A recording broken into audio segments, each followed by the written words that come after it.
छत्रपती संभाजीनगर येथील वाळूज MIDC मध्ये सूर्यवंशी नावाचे कुटुंब राहत होते. या कुटुंबात नव्याने नवरी होऊन आलेल्या अर्चनाने तिचा नवरा घरातच जे काही करत होता ते पाहिले आणि तिच्या तळपायाची आग मस्तकात गेली. तिने नवऱ्याला याबद्दल विचारले. त्यावेळी नवऱ्याने तिला जे सांगितले त्यावरून तिने पुढे जे काही केले त्यामुळे सर्वांनाच धक्का बसला. या घटनेची सविस्तर माहिती आपण या व्हिडिओमध्ये पाहणार आहोत. जर चॅनलवर नवीन असाल तर कलम 302 या मराठी चॅनलला लगेच सबस्क्राईब करा. कोणाच्याही आयुष्यात नवीन लग्नाविषयी उत्सुकता असते. प्रत्येक मुलीला वाटते की तिला चांगला नवरा मिळावा.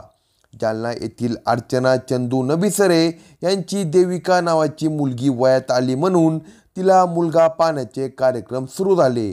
देविकाला सासरकडे कोणत्याही प्रकारचे कष्ट अंगावर येऊ नये म्हणून नबिसरे कुटुंब तिच्यासाठी चांगले स्थळ शोधत होते. मुलगा शोधत असताना त्यांना छत्रपती संभाजीनगर परिसरातील वाळूज MIDC येथे एक मुलगा असल्याचे समजले. वाळूज MIDC येथे राहणारे सूर्यवंशी कुटुंबामध्ये 2 मुले आणि त्यांची आई असा परिवार होता. त्यांच्या मोठ्या मुलाचे लग्न झाले होते. अशा प्रकारे सूर्यवंशी कुटुंबाचा कारभार होता. देविका ही दिसायला सुंदर होती. त्यामुळे सूर्यवंशी कुटुंबातील सदाशिव नावाच्या मुलाला पसंती देण्यात आली. सदाशिवला देखील देविका आवडली होती. त्यामुळे दोन्ही घरच्या लोकांकडून लग्नाला होकार देण्यात आला. त्यानुसार दोन्ही घरच्या लोकांची बोलाचाली झाली आणि 8 मे 2021 रोजी देविका आणि सदाशिव यांच्या डोक्यावर अक्षता पडल्या. देविका हिच्या घरच्या लोकांनी लग्नामध्ये कोणत्याही प्रकारचे काही कमी पडू दिले नाही. जे काही देता येईल त्या सर्व वस्तू त्यांनी लग्नात दिल्या. त्यामध्ये त्यांनी हात आखडता घेतला नाही. सासरकडून भरपूर काही मिळत आहे त्यामुळे सदाशिव हा आनंदी होता. त्याचबरोबर सूर्यवंशी कुटुंबाने देखील देविकासाठी सोन्याचे दागिने केले होते. त्यांनी देखील घरातील शेवटच्या मुलाचे लग्न आहे त्यामुळे मागे पुढे पाहिले नाही. आता देविका ही सदाशिवची बायको झाली होती. लग्नाच्या पहिल्याच दिवशी देविका सासरी पोहोचली. अतिशय चांगल्या पद्धतीने मोठी जाव असलेली करिश्मा हिने देविकाचे स्वागत केले. घरात देविकाच्या स्वरूपात लक्ष्मी आली आहे असे सर्व सूर्यवंशीय कुटुंब बोलत होते. घरातील वातावरणातील आनंद पाहून देविका हिला सुद्धा आनंद झाला होता. मनासारखे सासर मिळाल्याचा तो आनंद होता. आपल्या घरात जरी 4 सदस्य असले तरी किती प्रेमाने वागत आहे याचा अनुभव देविकाला येऊ लागला होता. लग्नाचे काही दिवस निघून गेल्यानंतर देविकाचे माहेरी येणे जाणे चालू झाले आणि त्यानंतर सदाशिव याचा स्वभाव समजून घेण्यासाठी देविकाला खूप वेळ लागला. जो काही सदाशिव याचा स्वभाव होता तो किती वाईट आहे याचा प्रत्येक क्षणाला देविकाला अनुभव येऊ लागला. घरात जे काही चालते ते सर्व करिश्माचे चालते. मला घरात कुठे जागा आहे की नाही असे देविका सदाशिव याला विचारू लागली. सदाशिव आणि देविकाचे लग्न होऊन काहीच महिने झाले होते. दोघांच्या प्रेमाला सुरुवात झाली नव्हती तर दोघांमध्ये वाद होण्यास सुरुवात झाली. कारण देविकाला तिच्या हक्काचे काहीतरी पाहिजे होते. सदाशिव आणि सूर्यवंशी कुटुंब देविकाला समजावून सांगत होते, तू घरात नवीन आहेस. घरातील वातावरणाचा सर्व अंदाज घे. त्यानंतर तुला सर्व काही कळेल अशी समजूत घरातील लोक काढत होते. नवीन लग्न झाल्यामुळे देविका घरच्या लोकांमध्ये मिसळून वागत नव्हती. त्यामुळे जोपर्यंत कुटुंबातील प्रत्येक सदस्याचा स्वभाव कळत नाही तोपर्यंत देविकाला काही गोष्टी लक्षात येणार नव्हत्या. लग्नाचा 1 वर्षाचा कालावधी निघून गेला. सदाशिव हा काम करण्यासाठी जायचा आणि देविका ही घरात असायची. घरामध्ये तिची मोठी जाव करिश्मा असायची. त्यामुळे देविका आणि करिश्मा यांच्यामध्ये बोलणे चालायचे. ज्या पद्धतीने करिश्मा ही सदाशिव याच्या बाबतीत जे काही बोलत होती ते सर्व देविका समजावून घेत होती. सदाशिव हा स्वभावाने खूप चांगला आहे. तुझ्या आयुष्यात काही कमी पडून देणार नाही.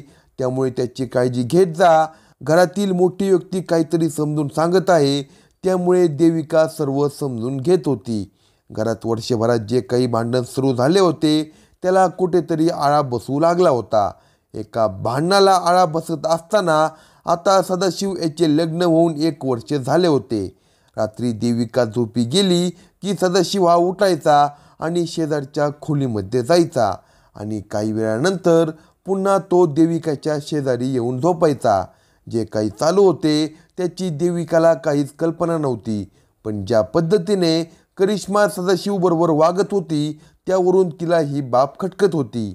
पण तिने करिश्माला या नात्याबद्दल कधी विचारले नाही. लग्न होण्याच्या अगोदरपासून करिश्मा आणि सदाशिव यांचे जे काही अनैतिक संबंध चालू होते ते लग्न झाल्यानंतरही चालू होते, फक्त ते कोणालाही माहीत नव्हते. त्यामुळे सर्व काही शांत पद्धतीने चालू होते. देविका सकाळी उठल्यानंतर आपल्या कामात गुंतून जायची. सदाशिव हा देखील उशिरा उठून रात्री काय झाले याचा विचार करत नव्हता. जे काही चालू होते ते विचित्र स्वरूपाचे होते. नवीन लग्न झालेले बायकोबरोबर असताना सदाशिव हा करिश्माबरोबर रात्री कार्यक्रम उरकायचा. शेवटी बायको घरात असेल तर प्रत्येक गोष्टीची तिला माहिती होण्यास वेळ लागत नाही.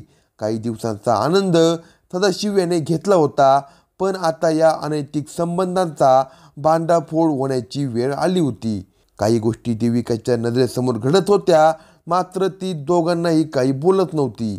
एक दिवस असेच संध्याकाळच्या सुमारास देविका झोपी गेलेली असताना तिचा नवरा रात्री उठून बाहेर गेल्याचे तिच्या लक्षात आले. रात्रीची वेळ आहे त्यामुळे बाथरूमला गेले असतील असे देविकाला वाटत होते. बराच वेळ झाला तरी सदाशिव हा परत येत नाही.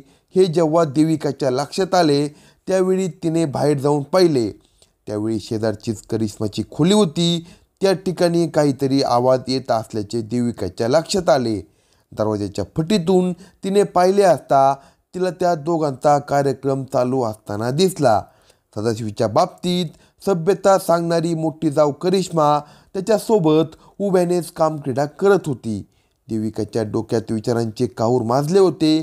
ती तात्काळ तिच्या रूममध्ये गेली आणि झोपी जाण्याचे तिने नाटक केले. काही वेळातच सदाशिव हा आला आणि देविकाच्या बाजूला झोपी गेला. सकाळ होताच देविकाने उग्र स्वरूप धारण केले. पहिल्यांदा तिने जाऊबाई करिश्माला पकडले. जे काही सदाशिवबरोबर चालू आहे ते मी पाहिले आहे. जे काही चालू आहे ते बरोबर नाही, पुढे देविका बोलली आणि सदाशिव याला झोपेतून उठवले. तुम्हाला संसार माझ्याबरोबर करायचा आहे की करिश्माबरोबर?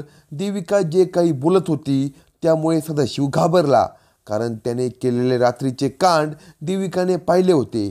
काही वेळातच घरातील गोंधळ पाहून सासू गोंधळात सहभागी झाली. ज्या पद्धतीने देविका सांगत होती ते सर्व त्यांनी समजून घेतले. तरी देखील देविका शांत होत नाही हे सदाशिवच्या लक्षात आले. त्यावेळी त्याने देविकाला मारहाण करायला सुरुवात केली. करिश्माबरोबर जे काही चालू आहे ते जर कोणाला सांगितले तर तुला जिवंत ठेवणार नाही, अशा प्रकारची धमकी सदाशिव याने देविकाला दिली. त्यामुळे देविका शांत झाली.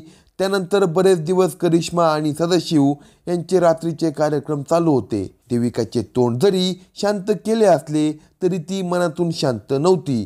तिने हे सर्व सासूला थांबवण्यासाठी ही विनंती केली, पण सासूने देखील तू हे कोणाला सांगू नको, जे काही चालू आहे ते असे सहन कर, अन्यथा तुला माहेरी सोडायला सांगेन असे सांगितले.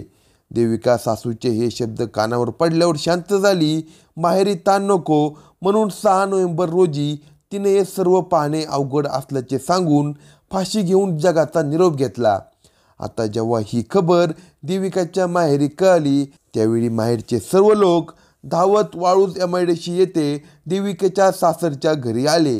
जे काही झाले होते ते भयंकर स्वरूपाचे होते. त्यामुळे देविकाची आई अर्चना चंदू नबिसरे यांनी देविकाच्या सासरच्या लोकांचे कारनामे देविका सांगत होती.